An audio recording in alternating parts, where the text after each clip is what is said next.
गर्मी की शुरुआत इस बार कुछ अलग ही अंदाज में हुई थी। मार्च का महीना पूरा होते होते ही लू के थपेड़े गांव के हर कोने में अपना असर दिखाने लगे थे। सूरज मानो आग उगल रहा था और धरती तप कर तवे जैसी हो गई थी।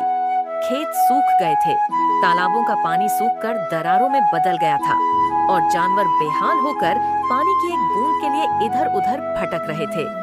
गांव धनपुर में हर साल गर्मी आती थी, लेकिन इस बार जैसे प्रकृति ने अपने सारे क्रोध को एकत्र करके धरती पर बरसा दिया था।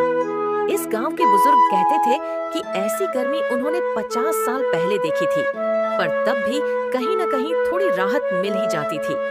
लेकिन इस बार तो न बिजली का भरोसा था न बारिश का।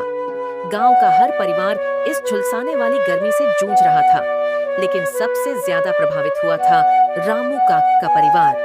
रामू काका एक साधारण किसान थे, जिनकी उम्र 60 के पार थी। उनके पास 2 बीघा जमीन थी, जिस पर वह साल भर मेहनत करके अपने परिवार का गुजारा करते थे। लेकिन इस बार गर्मी ने उनकी जिंदगी की पूरी तस्वीर ही बदल दी थी। जैसे ही अप्रैल आया, उनकी फसलें सूखने लगीं। नहर में पानी नहीं था और कुआं तो महीनों पहले ही सूख चुका था।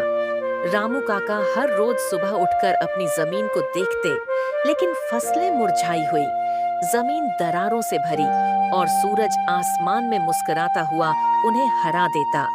धीरे धीरे रामू काका के घर का अनाज भी खत्म होने लगता है।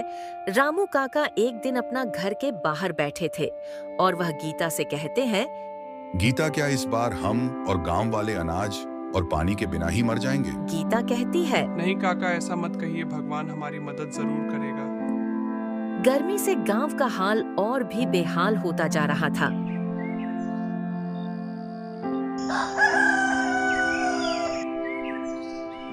एक दिन गांव के चौपाल पर सभी गांव वाले इकट्ठा होते हैं और इस गर्मी की समस्या से बचने के लिए बातें करने लगते हैं।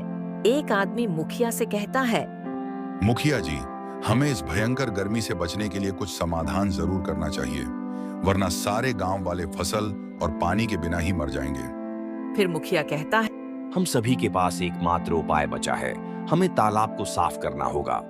सभी गांव वाले इस बात से सहमत होते हैं और वह गांव के बाहर वाले तालाब की साफ सफाई करने लगते हैं।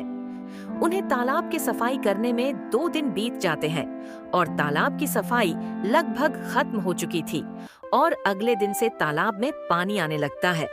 गांव वालों की मेहनत रंग लाती है, फिर से फसल होने लगती है और अब गर्मी से बचने के लिए बच्चे नदी में नहाने के लिए जाते और मस्ती करते।